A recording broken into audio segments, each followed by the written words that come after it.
Housekeeper, what are you standing around for? Can't you even make coffee? Cindy orders me around like she owns the place. Derek, my husband, laughs along with her. To them, I'm not family. I'm just the housekeeper. I don't need a family like this. I've been in touch with someone else. My name is Irene, a 28-year-old office worker. I met Derek through a friend, and we hit it off, especially when we found out we both work for group companies.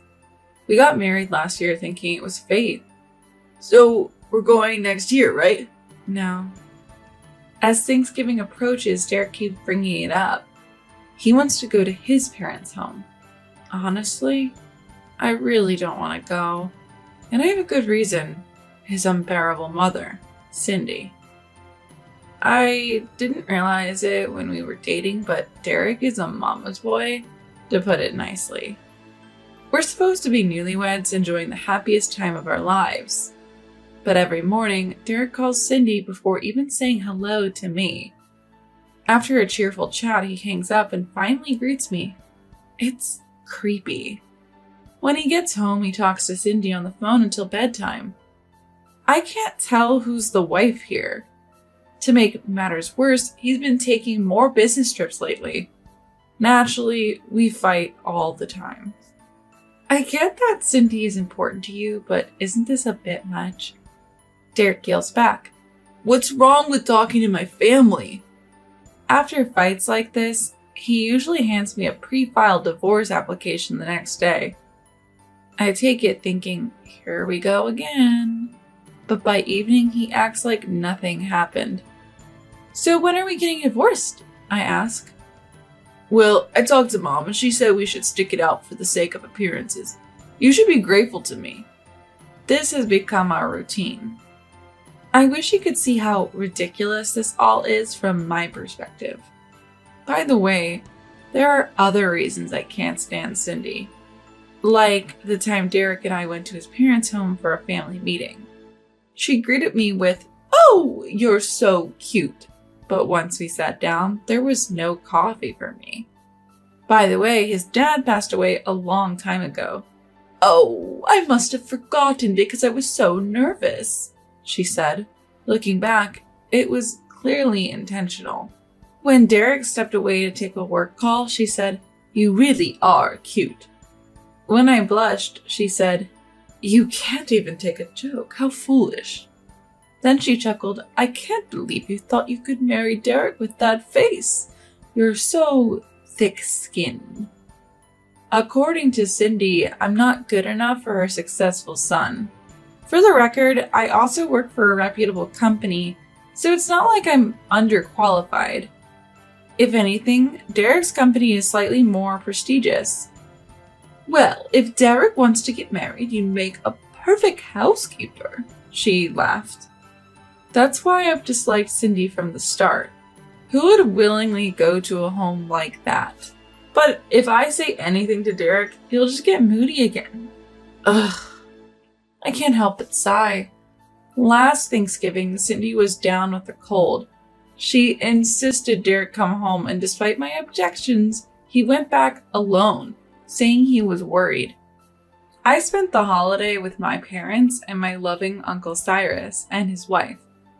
I wanted to talk about Derek, but I didn't want to worry my family, especially my frail mom with a bad heart. Uncle Cyrus sensed something was off and told me to speak up if anything was bothering me. Sure enough, Derek caught the virus from Cindy and even passed it on to me. Both of us were bedridden when the doorbell rang. Dragging my sick body to the door, I found Cindy standing there. I thought I was delirious from the fever, but when she shoved me aside, I realized it was real. She walked up to Derek and then turned to me saying, "Can't you even take proper care of Derek, you useless woman?" I'm sick too, and the man lying there is a grown adult over 30. The reason we're in this mess is because of you, I thought, but I couldn't say it out loud. At least someone who can move is here, I thought, begrudgingly grateful to Sydney. But then she said, "By the way, I have no intention of taking care of you. You're not family. I regretted even the slightest expectation I had of her. After that, Cindy took care of Derek as if I didn't exist. Derek, instead of defending me, said, I thought this one could at least handle household chores. Sorry for the disappointment, Mom. I couldn't believe it. He called me this one? A disappointment. Those are my lines. What am I to Derek? Why did he marry me? I pondered these questions, but my fever was high and I fell into a deep sleep. When I woke up, Derek and Cindy were gone, and there was a WhatsApp message saying, Feel better. So I'm going out with Mom. Get well soon. You're a nuisance. I found it so absurd that I couldn't stop laughing. That was last year's Thanksgiving. Since then, I haven't seen Cindy. Despite all this, Derek acts like nothing happened and says, We're going to my parents' house next year, right? I have no idea what he's thinking or how he feels. Then something happened. It was Christmas, which is also our wedding anniversary. It's been a tough year since we got married, but I thought we could at least enjoy today. That's what I thought. In the morning, I asked Derek, Do you remember what today is? He thought for a moment and said, Yeah, I remember. I cooked all his favorite dishes and even ordered a beautifully decorated cake. But that night, no matter how long I waited, Derek didn't come home. Did something happen to him? Worried, I called him and he finally answered. Hey, where are you? I'm getting worried. I'm at my parents' house. I was so shocked my mind went blank. You're at your parents' house? Why? I was still processing this when he said, I didn't realize until you reminded me this morning. I bought a cake as a surprise for Mom, and she was so moved when she cried. I'm glad I could spend Christmas with family. You're occasionally useful. I was furious. You know today is our wedding anniversary, right? I've been waiting for you. Realizing he messed up, Derek fell silent before finally saying, Who are you to criticize me? He came home late that night looking grumpy. After a long silence, I broke the ice. Why did you marry me? According to Derek, marriage was just a step for a career advancement. Being married is a status symbol in society and at work. All of his bosses are married, he said. He married me because I seemed like someone who would quietly obey him. The proof is that all of Derek's bosses are married. But after marriage, he felt suffocated with less time for Cindy. He said he's only staying married to protect his reputation. He admitted that bringing up divorce papers was just for the fun of seeing me distressed. However, he told me that he was just doing it without getting divorced because it would affect his reputation if he divorced me right away. At this point, I was completely over him. I can't do this anymore. He retorted, Who cares what you think? Just keep being a housekeeper. I talked to Mom and I'll be moving back home and commuting from there. Luckily, our place and his parents' home aren't too far apart, so commuting isn't an issue. I vehemently opposed living with his parents, but he insisted on living near them. Fortunately, he moved back to his parents' place, so Cindy never came to our house. I want a divorce, he said. Go ahead and try, and left with a few belongings. After he left, I contacted someone. For the next few days, life was peaceful. The house felt lighter without Derek. But the day before Thanksgiving, I got a call from an unexpected Cindy. I thought it was a wrong number, but when she called again, I answered. She was unusually polite. Sorry to bother you. Would you like to spend Thanksgiving together? It's lonely being alone and we should get along. It was unlike anything Cindy had ever said. When I visited their home that day, she greeted me with a smile, which felt creepy. Derek was in the living room, but avoided eye contact. Cindy said, I heard from Derek that divorce isn't good for public image. She was smiling, but her eyes weren't. She was desperate to keep us from divorcing, even if it was just for show. Do you consider me family, Cindy? For the first time, I talked back. She flinched but recovered, saying, Of course, Iris. I burst into laughter. You can't even remember my name and you call me family? She had never called me by name. It was always housekeeper, or at worst, hey. Angry at my audacity, she snapped, Enough, Derek, get rid of this stupid housekeeper.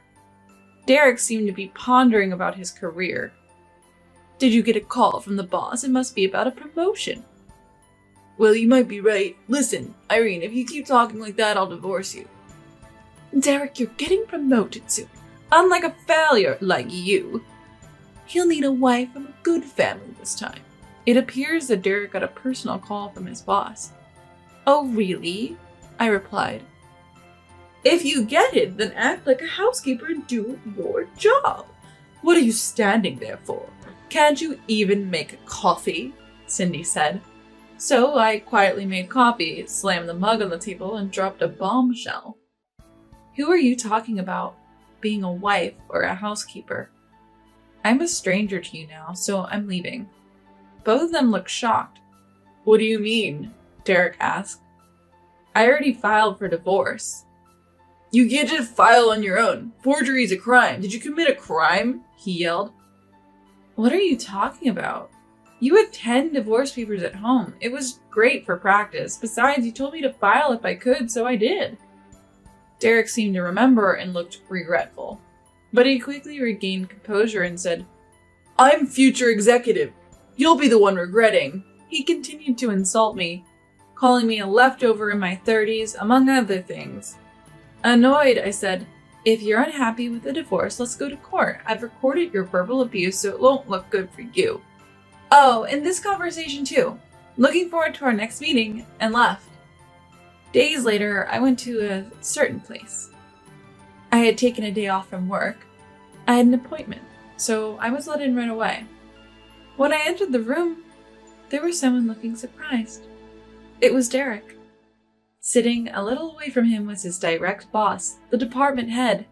What are you doing here? Ignoring Derek, I walked straight to the department head and sat across from Derek. The room fell silent, and the department head began to speak. Derek, is it true you got divorced? Derek hesitated for a moment and then started spouting nonsense. I've never been happy since I got married. She doesn't do housework because we're a two-income family and she even takes all my salary. I've reached my limit. That's a complete lie. When we got married, Cindy had imposed strange conditions on me. First, to be perfect at housework and to give all my salary to Derek. I thought I had been doing as told. I cleaned and even prepared balanced meals, considering Derek's health. Derek would give me a small allowance and take the rest. So I had no money to spend freely. So everything this man is saying is a complete lie. The idea that housework is solely a woman's job, regardless of whether it's a two-income family or a housewife, is absurd. I did get divorced, but there's absolutely nothing wrong with me. I'm the victim for marrying a crazy woman, Derek rambled on, taking advantage of our silence. So, I'd like to accept the promotion. Hearing that, the department head responded, You seem to be misunderstanding something. Whether an employee is married or not, I never change my evaluation based on that. What you just said suggests you see your spouse as nothing more than a tool, doesn't it? Derek remained silent. Don't you have anything to say to me? I asked. Derek scoffed. What?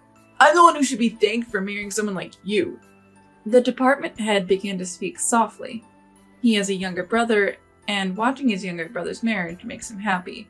His younger brother has always been sincere and kind, and his sister-in-law may not be physically strong, but she's devoted and always smiling.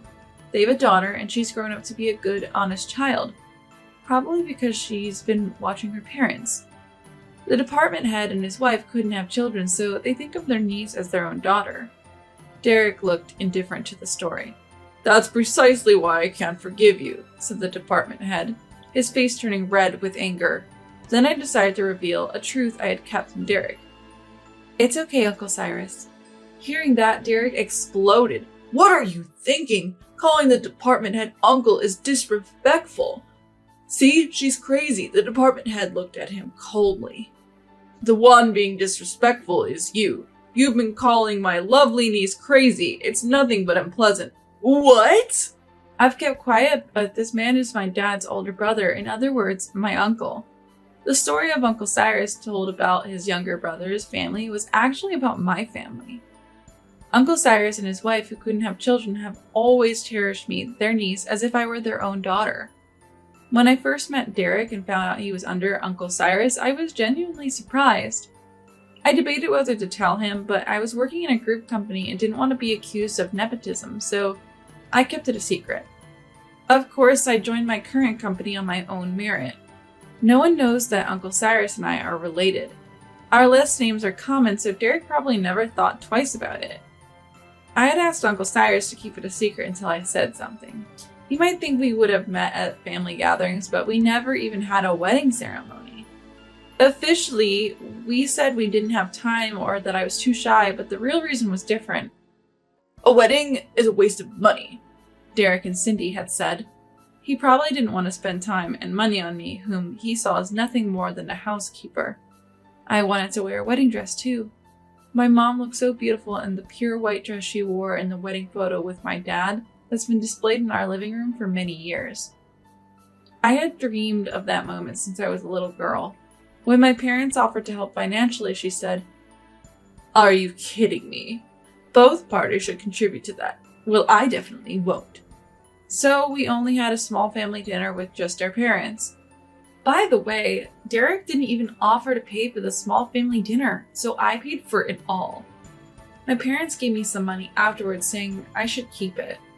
I chose the place for the small family dinner, but Cindy made a snide comment. "This place is mediocre." The day after the dinner, my mom called and said, "Irene, are you sure you want to marry Derek? His mom seems a bit off too. We're really worried." I was also feeling uneasy about Derek's transformation.